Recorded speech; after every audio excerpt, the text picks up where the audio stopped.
யாரால யார் வாழ்க்கைங்க நாசமா போச்சு? உங்க பொண்ணாலதான் என் வாழ்க்கை நாசமா போச்சு. உங்களால என் குடும்பமே என்ன விட்டு போச்சு. 15 லட்ச ரூபா கடன் வாங்கி ஊதாரியா சுத்துறேன்னு தானே சொன்னீங்க. உங்க பொண்ணு ஊதாரியா செலவு பண்ணதாலதான் 15 லட்ச ரூபா கடன்காரனா நிக்கிறேன்.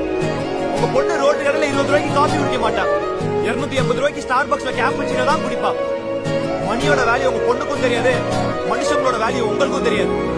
மரியாதை எங்கிட்டு போயிருங்க, இல்ல என்ன பண்ணணும்னு எனக்கே தெரியாது. என்னப்பா பெரிய மரியாதை? ஓ, மானவ மரியாதை எங்களுக்கு மட்டும்தானா? ஏன் எங்களுக்கு கிடையாதா? செத்துட்டு போறா சார் எங்க அப்பா. நாளைக்கு அவர் முன்னாடி என்ன மூஞ்சி வச்சுட்டு நிப்ப? நீங்க பாட்டு எகிரிக்கிட்டு வரீங்க. அவன் முட்டாள்தனமா இந்த சேலஞ்ச் அக்செப்ட் பண்ணும்போது எனக்கு தெரியும் கண்டிப்பா ஒரு நாள் பிரச்சனையில மாட்டுவான்னு. அதான் என் அப்பா என் கடனை அடிக்க கொடுத்த சொத்து பத்திரத்தையும் நகையும் பத்திரமா வச்சிருக்கேன். அதை வச்சு உங்க பொண்ணோட கடனை அடைப்பேனே தவிர உங்க சொத்தை வித்து என் கடனை அடிக்க சொல்ல மாட்டேன். ஒரு பொண்ணை எப்படி சேஃபா பாத்துக்கணும் என் வீட்டை சொல்லி வளர்த்துருக்காங்களே தவிர ஒரு பொண்ணை வச்சு எப்படி சேஃப்டி ஆயிக்கணும் என் வீட்டை சொல்லி கொடுத்து வளர்க்கல. இனிமேல் உங்க பொண்ணை தேடி ஒரு கடன்காரனும் வரமாட்டான். உங்க பொண்ணை என்ன தேடி வர சொல்லாதீங்க.